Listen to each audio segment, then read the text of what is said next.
pas beaucoup de temps de venir prêcher la parole.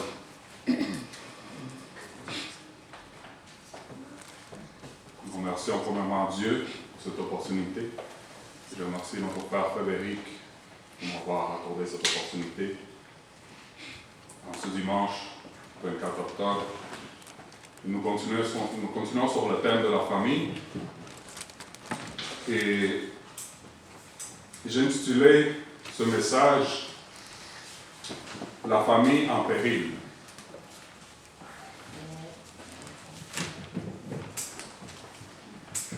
Avant de commencer, je vous demande de m'accompagner dans une courte prière. Prions.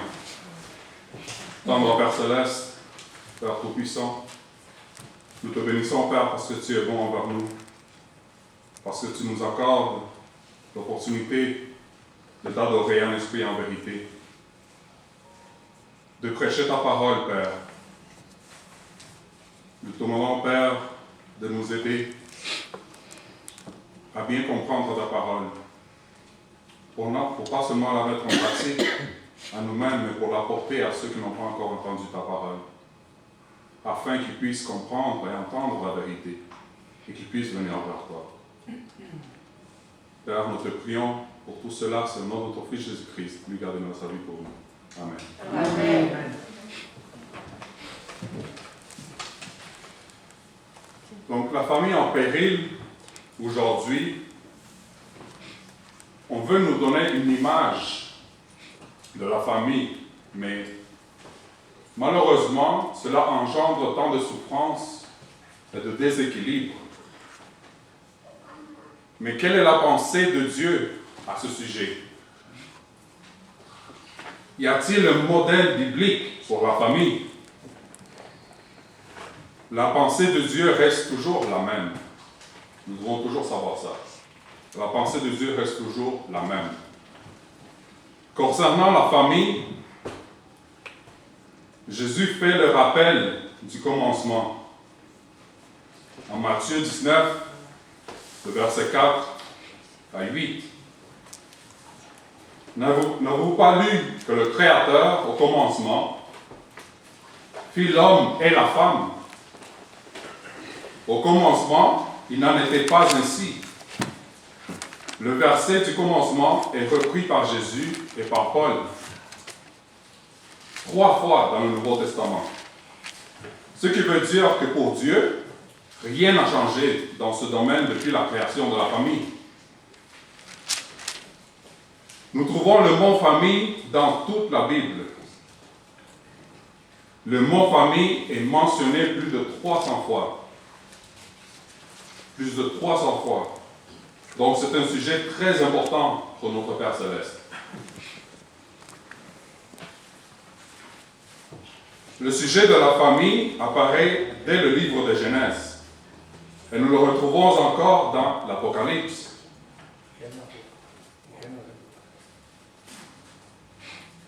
Dans la Genèse, nous retrouvons 19 fois le mot famille. Et c'est dans la Genèse, bien sûr, que Dieu créa la famille. La notion de famille se retrouve jusqu'à la fin de la Bible. Dieu est toujours le même et les conseils de Dieu dans la Bible sont les seuls conseils valables pour notre génération. La société évolue, mais la parole de Dieu reste éternelle. Honore ton père et ta mère, afin que tes jours se prolongent et que tu sois heureux. Deutéronome 5, verset 16. Et comme vous le voyez, si ce commandement est mis en pratique, il y a une double bénédiction. Nos jours se prolongeront et nous serons heureux. Il nous est dit que dans les derniers jours, avant l'avènement du Seigneur, il y aurait des temps difficiles. Car il faut que l'apostasie soit arrivée et qu'on ait vu paraître l'homme du péché. 2 Thessaloniciens, chapitre 2, verset 3. Le terme apostasie veut dire faire le contraire de ce que Dieu nous demande.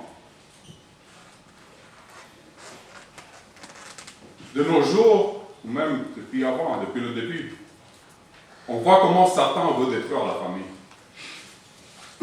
Mais on le constate encore plus aujourd'hui. Il suffit d'ouvrir les yeux et les oreilles. Il faut bien entendre.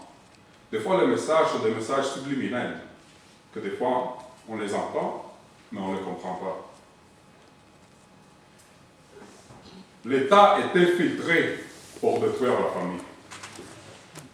Les politiciens, l'éducation. Si on voit les politiciens d'aujourd'hui qui appuient la communauté LGBT, ils sont les premiers à sortir le drapeau quand ils veulent leur vote. Ils sont les premiers à passer les lois pour leurs droits. Mais nous n'entendrons jamais ça pour les chrétiens. Jamais vous allez entendre ça. C'est très rare, très très rare. Surtout pas ici, malheureusement. Et l'éducation. On voit de plus en plus des écoles qui veulent indoctriner les enfants à enseigner ça comme si c'est quelque chose de bon, comme si c'est quelque chose de normal. Et je pense que tout ceci, on l'a constaté déjà. On le constate de plus en plus. Et c'est un combat difficile pour nous, chrétiens. Parce que l'éducation, d'un côté, c'est quelque chose du monde qui va en contre nos valeurs chrétiennes. Mais nous, dans le foyer, dans la maison, on veut enseigner nos enfants à suivre le chemin de Jésus-Christ, à suivre Dieu. Amen. Mais pourtant, ce monde est de plus en plus perverti. On peut le dire comme ça. Parce que Satan est le prince de ce monde. Et beaucoup pensent que Satan est caché quelque part ou avec les bras croisés ou ce qu'il ne fait rien. Mais en réalité, Satan, il est partout, il essaie de détruire la famille. Il est comme un lion rougissant, cherchant qui dévorer. Et l'une des manières la plus facile, c'est en commençant par détruire la famille, comme on le constate. L'industrie du cinéma, Hollywood, Netflix, tout ce qu'on voit à la télé. Sur Netflix, c'est vraiment difficile de trouver un film ou une série sans tomber dans des scènes du couple du même sexe. C'est vraiment difficile un jour. Moi, je regarde beaucoup Netflix et des fois, j'arrête des séries. Je suis là au moment même. Pour ce qu'il y a de ça, j'arrête de regarder. Même à la télé. Des fois, avant, c'était après 11h, minuit le soir, on voyait des scènes comme ça. Maintenant, c'est au plein jour. Pourquoi c'est au plein jour? Parce qu'ils veulent indoctriner les enfants. Ils veulent montrer comme quelque chose de normal. Que ça, c'est quelque chose de normal. Et peut-être que vous demandez, mais qu'est-ce que ça a à voir avec la destruction de la famille? Ça a beaucoup à voir avec cela. Parce que cet enfant, il voit ça. Et il voit ça, il va peut-être voir ça quelque chose de normal. Et cet enfant va venir rebelle envers ses parents. Parce que lui, il s'est fait indoctriner avec ce message diabolique. Et qu'est-ce qui arrive? Un enfant rebelle, ça cause une séparation de la famille. Et c'est ce qu'on voit de plus en plus de nos jours. Même les réseaux sociaux. On est presque tous dans les réseaux sociaux. Et partout, on est bombardé de ce message. Partout où on regarde, on est bombardé de ce message LGBT. Des couples du même sexe. Comme on dirait qu'il est porté comme des héros, la famille normale de nos jours. Bientôt, on va tomber dans une situation où nous, on est les anormales. Nous, on n'est pas normal. Mais eux sont les normales. Et ça, c'est vrai. Comme je disais tantôt, il suffit juste d'ouvrir les yeux et d'entendre. Ils veulent modifier ce que représente vraiment la famille, en essayant d'indoctriner les enfants, en leur faisant croire que toutes ces diablures sont tout à fait normales. Ils veulent détruire le dessein de Dieu. Et nous, comme chrétiens, nous avons le devoir de bien instruire nos enfants afin qu'ils ne tombent pas dans ce piège diabolique.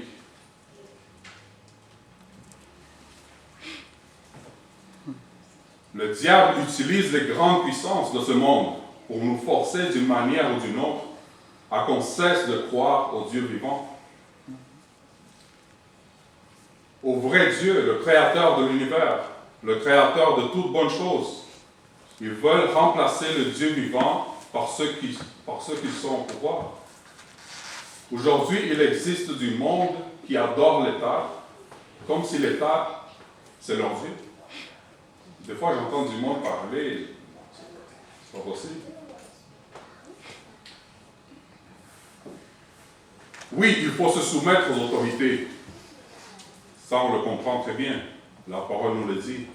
Mais, faites attention, se soumettre aux autorités ne veut pas dire s'agenouiller devant eux et faire d'eux votre Dieu. Il y en a qui vont carrément faire de tout ce que les autorités leur demandent, même si ça va en contre leur christianité, contre leurs valeurs chrétiennes.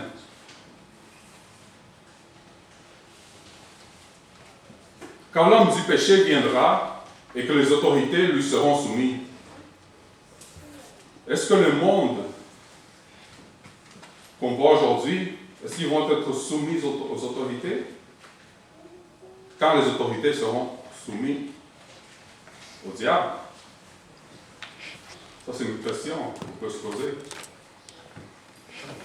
Mes chers frères et sœurs, ce n'est pas un secret que l'État et les institutions, en grande partie, sont déjà infiltrés par le malin. Et pour cela, il veut détruire la famille peu à peu.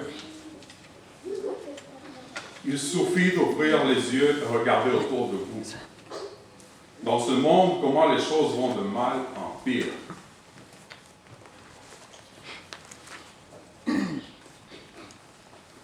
Mais un foyer qui vit dans la crainte de Dieu, un foyer qui a la crainte de Dieu, qui persiste dans la parole, est celui qui tiendra fort, est celui qui pourra se tenir debout sans être ébranlé, parce que ce monde n'est pas votre ami. Je suis désolé, mais ce monde n'est pas votre ami. Ce monde est un monde perverti. Il est l'ennemi du chrétien. Et comme chrétiens, nous avons une tâche lourde pour éduquer et maintenir nos enfants dans le chemin du Seigneur Jésus-Christ. Parce qu'il n'y a pas d'autre chemin.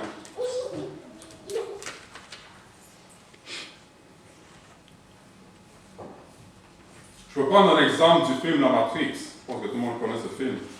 Parce que les présents de la pilule rouge et la pilule bleue. Dans ce cas, c'est la parole de Dieu qui vous ouvrira les yeux. Dans ce film, il y a une pilule qui vous ouvre les yeux, il y a une pilule qui vous laisse rester dans ce monde. Et pas voir la vérité. Mais dans ce cas, la vérité, c'est la parole de Dieu. C'est là qu'il vous ouvre les yeux. Et c'est celui-là qui va vous conduire à la vie éternelle. Pas ce monde. Ou sinon, vous choisissez ce monde qui vous offre des plaisirs, du luxe, de la vanité, pour un certain temps, en échange de brûler en enfer pour l'éternité. C'est un choix que vous avez. Il n'y a pas d'autre choix. Il y a deux choix. La parole de Dieu, se faire baptiser pour le pardon de ses péchés, suivre et persévérer, et maintenir la famille dans la parole de Dieu, ou le plaisir du monde, la vanité, la perversité, pour un petit bout de temps, et brûler en éternel, brûler éternellement en enfer. La parole de Dieu dit, en Josué 24, 15, que notre Père Carlos nous a lu, « Et si vous ne trouvez pas bon de servir l'Éternel, choisissez aujourd'hui qui vous voulez servir. Ou les dieux qui servaient vos pères au-delà du fleuve, ou les dieux des Amoréens dans le pays duquel vous habitez. Moi et ma maison, nous servirons l'Éternel. » Josué 24, 15. C'est-à-dire, n'importe quoi ce que ce monde vous présente, vous servez l'Éternel. Il faut suivre l'Éternel.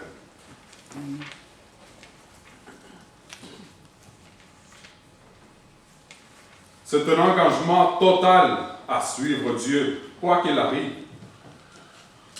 C'était bien pour Josué et sa famille. Mais qu'est-ce que cela signifie pour vous? Quelles sont les vérités que nous voyons dans ce verset qui s'appliquent à vous et à moi en ce moment?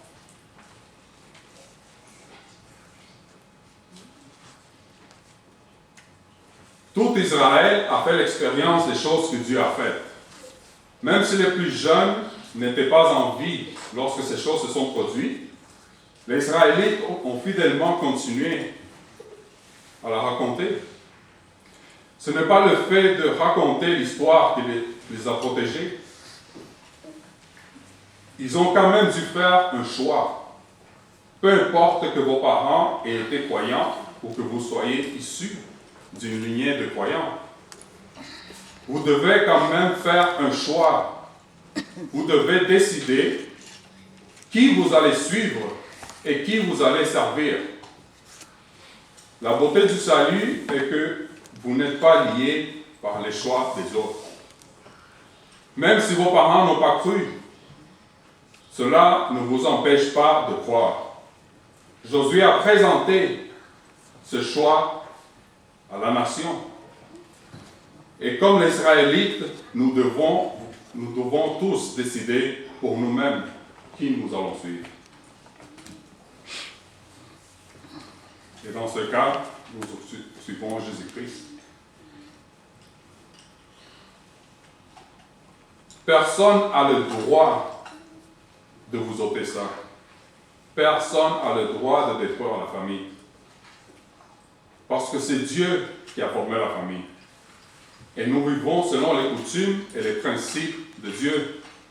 Nous devons résister à ce monde qui veut faire nous trébucher pour qu'on tombe dans le piège du malin. Résistons ensemble parce que la récompense est grande et éternelle. Vous savez,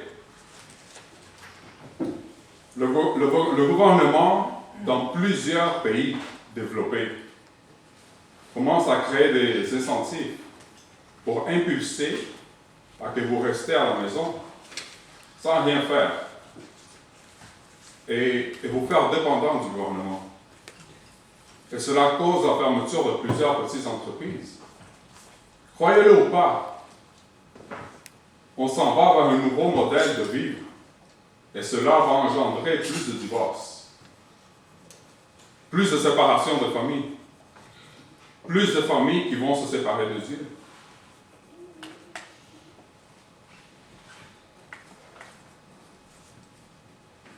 C'est un nouveau modèle qui est créé par le malin, créé par Satan lui-même. Il utilise l'État, les autorités. Le monde va devenir très paresseux. Ils vont devenir si paresseux que plusieurs vont même arrêter d'assister à l'église le dimanche matin. Et peu à peu, ils vont voir l'État comme leur Dieu. C'est ça qui va arriver. L'État qui prend bien soin d'eux. La libre expression disparaît de plus en plus. Plusieurs ne le constatent pas. Jusqu'à temps qu'ils se réveillent un jour et que l'État voudra s'en prendre à l'Église. Et cela va arriver un jour.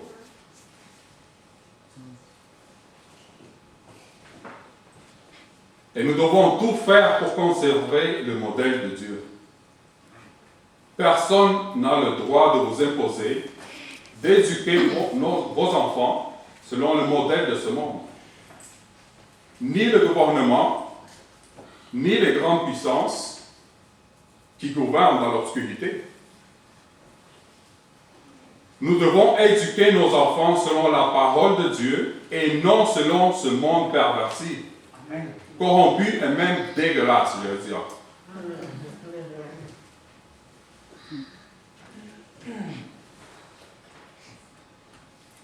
Le monde dit, oh, toi, tu es vieille école, tu es homophobe, etc. Moi, je dis, non. Moi, je suis chrétien, et ça va contre mes valeurs. Toi, tu fais ce que tu veux, c'est ton choix libre. Mais les enfants, il faut les laisser tranquilles. Tu ne vas pas venir vouloir indoctriner nos enfants avec ce venin diabolique.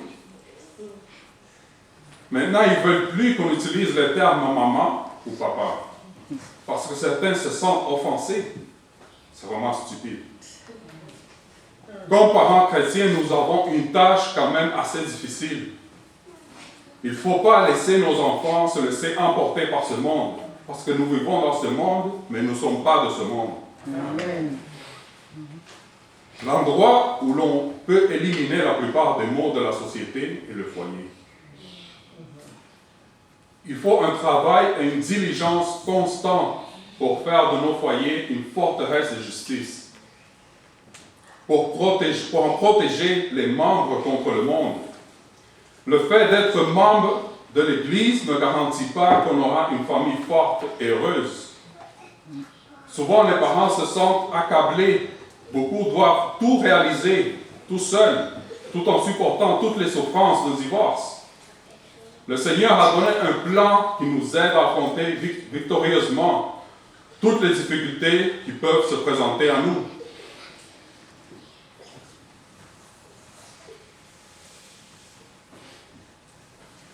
Dans le plan du salut, toutes les familles sont des instruments précieux entre les mains du Seigneur pour orienter ses enfants vers une destination céleste. Et c'est au foyer que cela se fait. Pour accomplir cette œuvre éternelle, nous devons veiller à ce que notre foyer soit centré sur l'Évangile. Lorsque la paix et l'entente abondent, le Saint-Esprit est toujours présent. Nous pouvons arrêter la tempête du mal au seuil même de notre maison.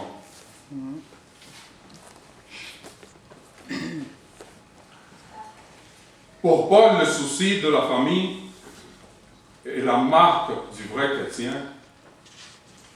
Si quelqu'un n'a pas soin des siens, et principalement de ceux de sa famille, il a renié la foi. Il est pire qu'un infidèle. 1 Timothée, chapitre 5, verset 8.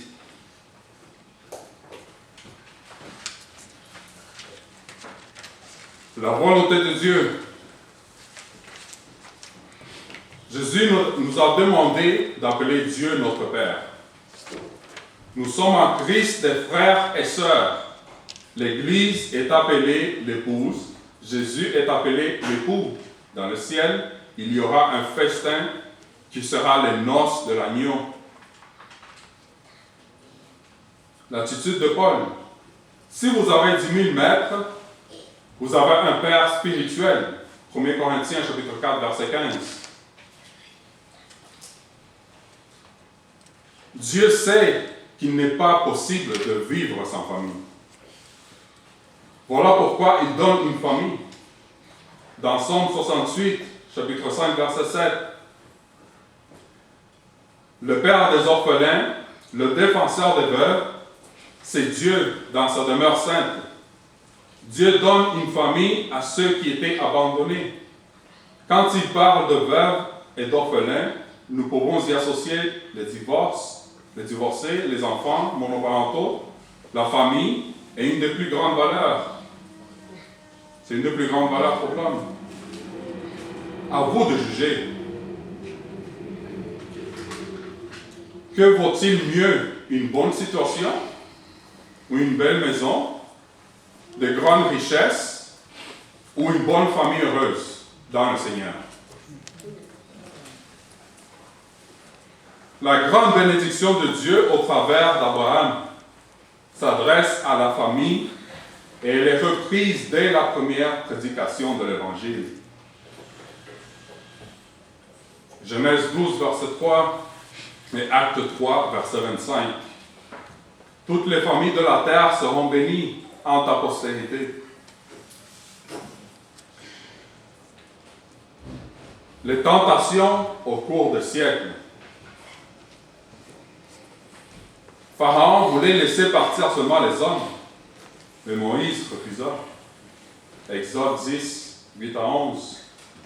Moïse répondit, nous irons avec nos enfants, nos vieillards, nos fils et nos filles, car c'est pour une fête en l'honneur de l'Éternel.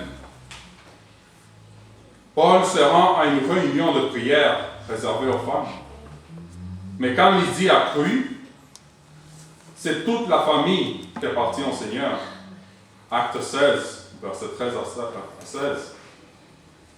Le Seigneur ouvrit le cœur de Lydie lorsqu'elle fut baptisée avec toute sa famille. Un cœur ouvert par le Seigneur fait place à la famille.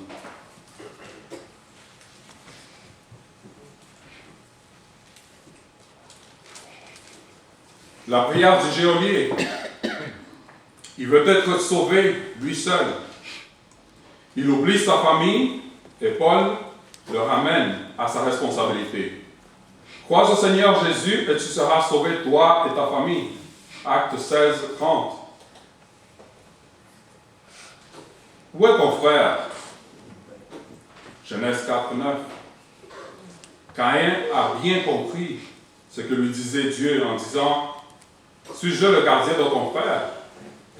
Aux yeux de Dieu, il était gardien de son jeune père. Car dans une famille, les aînés doivent veiller sur les plus jeunes.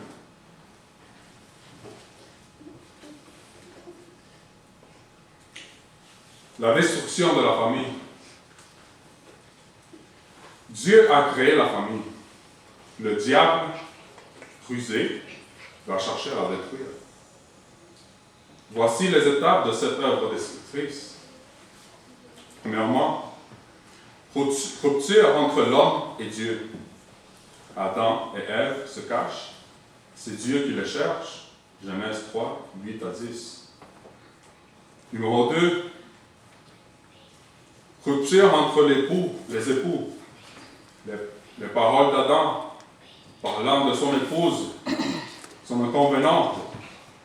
Genèse 3, verset 12. L'homme répondit, la femme que tu as mise auprès de moi, il parle de sa femme comme d'une étrangère qu'il doit subir. 3. Rupture entre les deux frères, Caïn et Abel. La jalousie s'installe.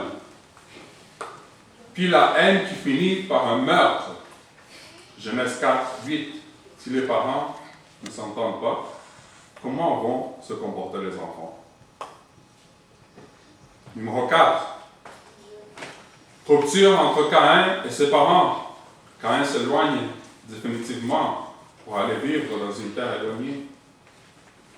C'est l'éclatement de la famille. Genèse 4, verset 16.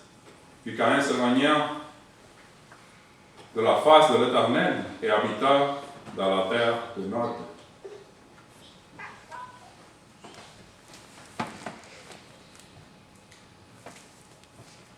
De nos jours, il suffit, comme je dis tantôt, d'ouvrir les yeux et les oreilles.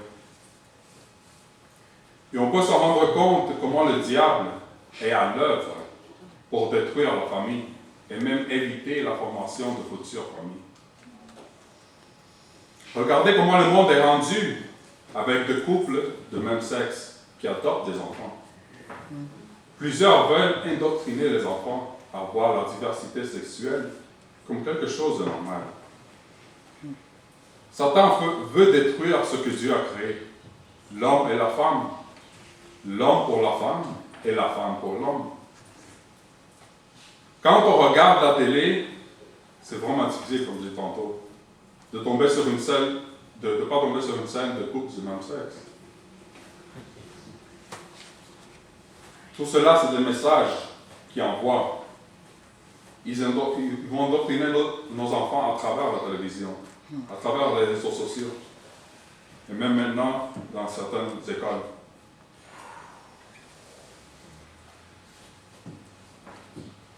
Et je ne veux pas porter un message homophobe ici. Ce n'est pas mon message. La haine n'a pas de place chez un chrétien. Mais nous ne pouvons pas être en accord avec cela non plus. C'est à nos enfants qu'ils s'attaquent pour créer une future génération de pervertis sans amour envers Dieu. La vérité, il faut les dire. Il faut être au courant de ce que nos enfants apprennent au dehors de la maison. Même dans les écoles.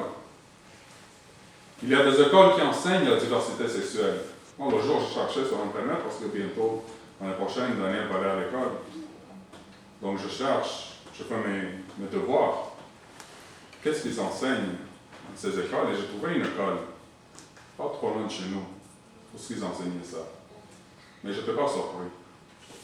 Parce que déjà, on voit comment le monde est. Donc, il faut faire attention à quelle école on instruit nos enfants.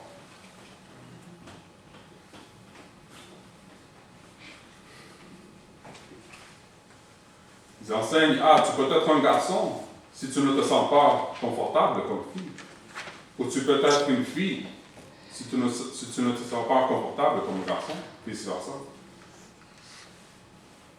La première rupture qui a entraîné la ruine de la famille, puis la séparation avec Dieu. Si la famille veut vivre en harmonie, elle a besoin de la communion avec Dieu et d'une marche quotidienne avec Dieu. Souvenez-vous qu'au départ, c'est chaque jour que Dieu avait rendez-vous avec Adam et Ève. Lorsque ces rendez-vous furent rompus par l'homme, la famille connut de grandes souffrances. Votre marche avec Dieu permettra à votre famille de vivre dans l'harmonie et l'union. Dieu veut protéger la famille. Mais pour que cela arrive, il faut que vous soyez en Dieu. Le premier commandement est « honore ton père et ta mère ». Ce commandement est repris dans Éphésiens 6, 2, suivi de 2 promesses. À ceux qui la mettent en pratique, Dieu promet de bonheur et une longue vie. Le mépris, l'oubli, l'indifférence à l'égard des parents, quelle qu'il soit peut-être la source de bien de malheur, et d'une vie abrégée. Si un homme ou une femme n'honore pas ses propres parents, comment va-t-il honorer son conjoint? Et comment ses enfants vont-ils le respecter? Aujourd'hui, plus que jamais, Dieu veut nous aider à vivre une bonne vie de famille. Lorsqu'une famille a connu des déchirements, vous pouvez compter sur la compassion de Dieu pour une restauration.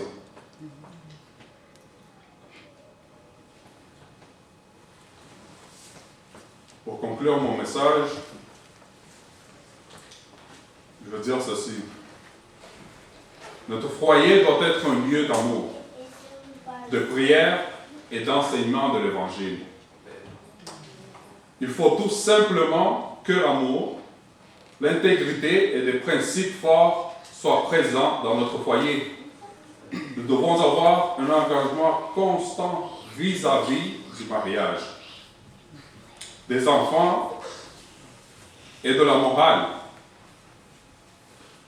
Nous devons réussir là où le succès compte le plus pour la génération montante, surtout dans ce temps-ci. Il ne fait pas de doute que le foyer le plus fort et le plus beau est celui où chacun est sensible aux sentiments des autres, qui s'efforce à servir les autres, de vivre au foyer les principes que nous manifestons en public. Nous devons nous efforcer de vivre davantage dans l'Évangile en famille. Notre foyer mérite tout notre engagement. L'enfant a le droit de sentir qu'il est en sécurité chez lui, qu'il est à l'abri des dangers et des maux du monde extérieur. Pour cela, l'unité et l'intégrité familiale sont nécessaires.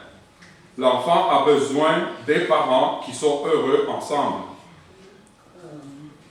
qui œuvrent avec la joie à la réalisation d'une vie familiale idéale, qui aiment leurs enfants d'un amour sincère et exempt d'égoïsme, et qui se vouent à la réussite de la famille. Ne nous laissons pas influencer par ce monde qui nous offre rien de bon pour notre salut. Rappelez-vous que Satan est le prince de ce monde et il fait tout dans son pouvoir pour séparer les familles. Et il va attaquer de toutes les manières possibles. Restons vigilants et attachés à la parole de Dieu pour pouvoir résister à ce monde et toutes ses malices. Ouvrons les yeux, ouvrons les oreilles, soyons attentifs et restons dans la parole de Dieu. Je vous remercie de m'avoir écouté. Je finis mon message avec cela. Je passe à la